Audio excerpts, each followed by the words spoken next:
వైసీపీకి మరో భారీ షాక్ తగలనుంది. వైసీపీ సీనియర్ నేత రాజ్యసభ ఎంపీ మోపిదేవి వెంకటరమణ ఆ పార్టీకి గుడ్ బై చెప్పనున్నారు. పార్టీతో పాటు రాజ్యసభ సభ్యత్వాన్ని వదులుకోవడానికి కూడా ఆయన సిద్ధమయ్యారు.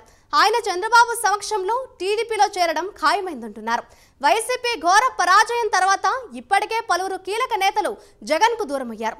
ఇప్పుడు జగన్ అక్రమాస్తుల కేసులో నిందితుడిగా ఉన్న మోపిదేవి సైతం అదే బాట పట్టనుండడంతో జగన్ కు పెద్ద జలక్ తగలనుంది.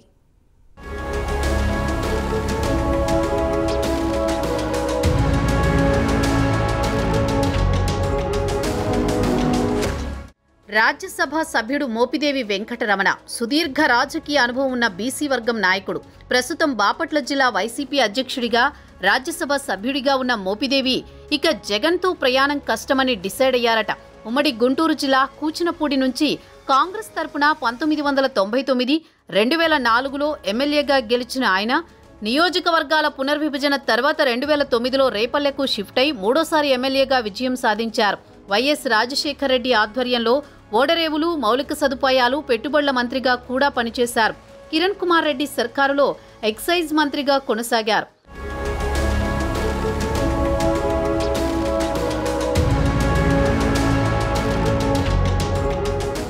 రాష్ట్ర విభజన తర్వాత వైసీపీలో చేరిన మోపిదేవి 2014, 19 ఎన్నికల్లో రేపల్లె నుంచి పోటీ చేసి 2 సార్లు ఓటమి మూటగట్టుకున్నారు. 2019లో అధికారం చేపట్టిన జగన్ ఆయన్ని ఎమ్మెల్సీని చేసి మంత్రి పదవి కూడా కట్టబెట్టారు.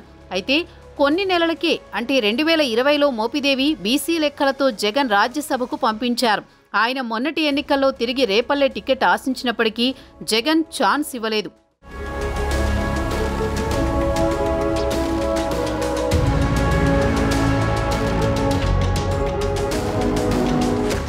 అప్పటి నుంచి వైసీపీ కార్యక్రమాలకు ఆయన దూరంగా ఉంటున్నారు. వాస్తవానికి జగన్ కు మోపిదేవి అత్యంత సన్నిహితుడన్న పేరుంది.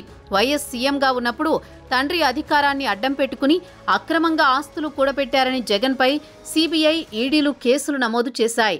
వైఎస్ హయాంలో మౌలిక సదుపాయాలు, పెట్టుబడుల శాఖ మంత్రిగా పనిచేసిన మోపిదేవి కూడా జగన్ కేసులో నిందితుడిగా బుక్కయ్యారు.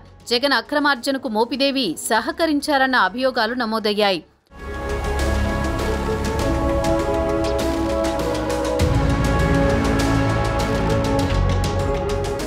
కిరణ్ సర్కారులో మంత్రిగా ఉన్నప్పుడే మోపిదేవి కటకటాల పాలయ్యారు. 2013లో చెంచల్గూడ జైల్లో ఉన్నప్పుడు జగన్ సమైక్యాంధ్రకు మద్దతుగా దీక్ష నిర్వహించారు. ఆయన దీక్షకు మద్దతుగా అదే జైల్లో ఉన్న మోపిదేవి తన ఎమ్మెల్యే పదవికి రాజీనామా చేస్తున్నట్లు ప్రకటించారు.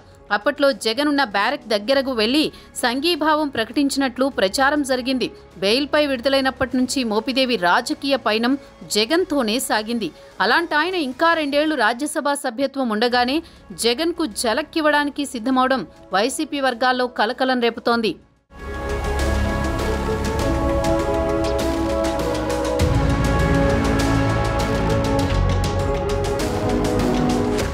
తాజాగా వైసీపీ నుంచి రాజ్యసభ సభ్యుడిగా ఉన్న పారిశ్రామికవేత్తతో కలిసి హైదరాబాద్లో చంద్రబాబుతో సమావేశమైనట్లు తెలుస్తోంది. టీడీపీలోకి వస్తే మోపిదేవికి ఎమ్మెల్సీ, ఆయన కుమారుడికి రాజకీయ భవిష్యత్తుపైన హామీ లభించినట్లు ప్రచారం జరుగుతోంది. మోపిదేవి కుమారుడికి నియోజకవర్గాల పునర్విభజన తర్వాత ఎమ్మెల్యే సీటు ఇస్తామనే హామీ కూడా దక్కిందంటున్నారు. మొత్తం మీద మోపిదేవి వైసీపీ వీడడం దాదాపు ఖాయమైంది. ఇక జగన్ అక్రమాస్తుల కేసులో మోపిదేవి అప్రూవర్గా మారిపోతే మాజీ ముఖ్యమంత్రికి జైలు కష్టాలు తప్పవన్న టాక్ మొదలైంది.